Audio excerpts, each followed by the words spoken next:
Vedanta and Privilege, Part 5. The mind cannot be easily conquered.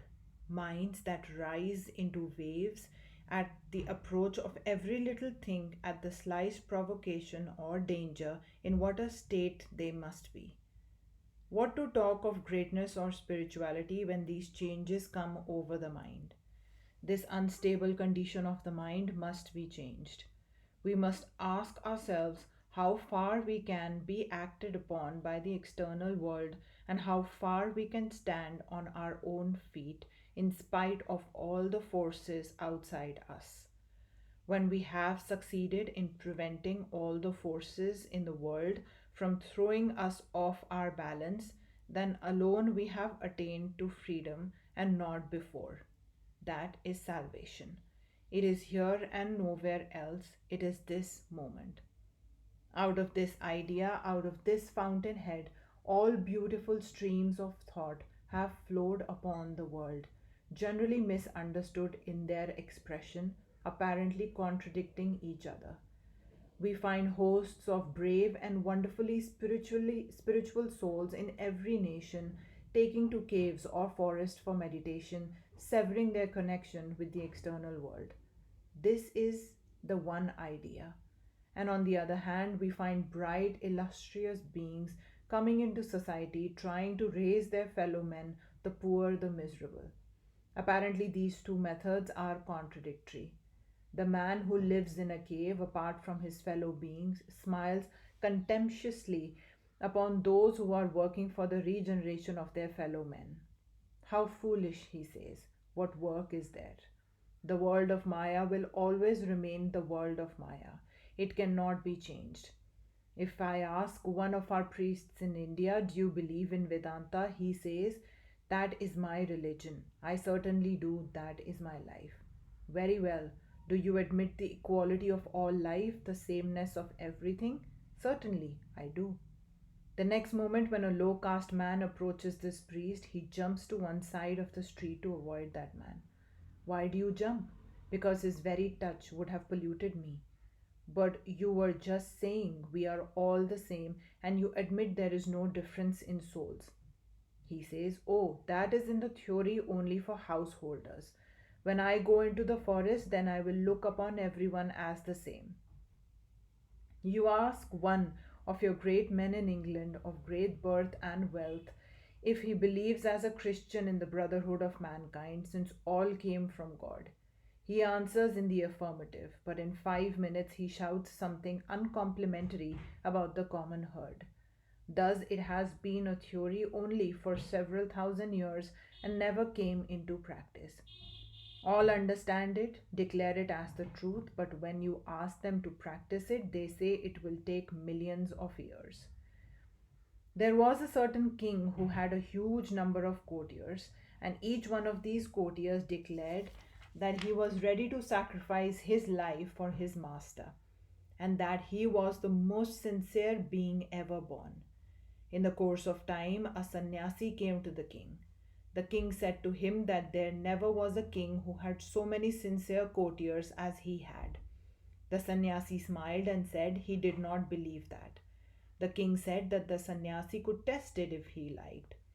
So the sannyasi declared that he would make a great sacrifice by which the king's reign would be extended very long, with the condition that there should be made a small tank into which each one of the courtiers should pour a pitcher of milk in the dark of night.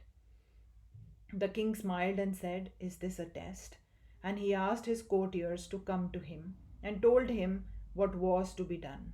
They all expressed their joyful assent to the proposal and returned.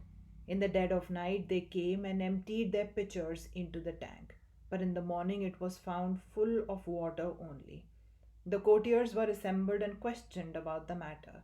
Each one of them had thought there would be so many pitchers of milk that his water would not be detected.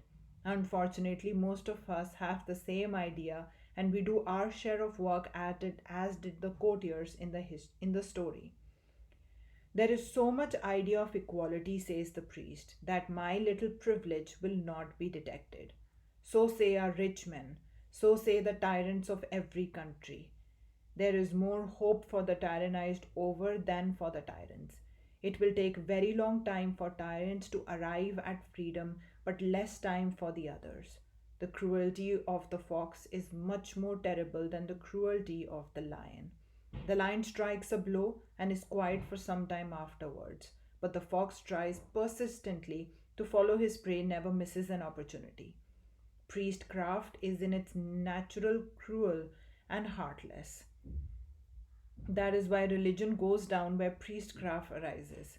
Says the Vedanta, we must give up the idea of privilege, then will religion come. Before that, there is no religion at all. Do you believe what Christ says? Sell all that thou hast and give to the poor. Practical equality there. No trying to torture the text, but taking the truth as it is. Do not try to torture texts. I have heard it said that that was preached only to the handful of Jews who listened to Jesus. The same argument will apply to other things also. Do not torture texts. Dare to face truth as it is. Even if we cannot reach to it, let us confess our weaknesses. But let us not destroy the ideal. Let us hope that we shall attain to it sometime and strive for it. There it is. Sell all that thou hast and give it to the poor and follow me. Thus trampling on every privilege and everything in us that works for privilege. Let us work for that knowledge which will bring the feeling of sameness towards all mankind.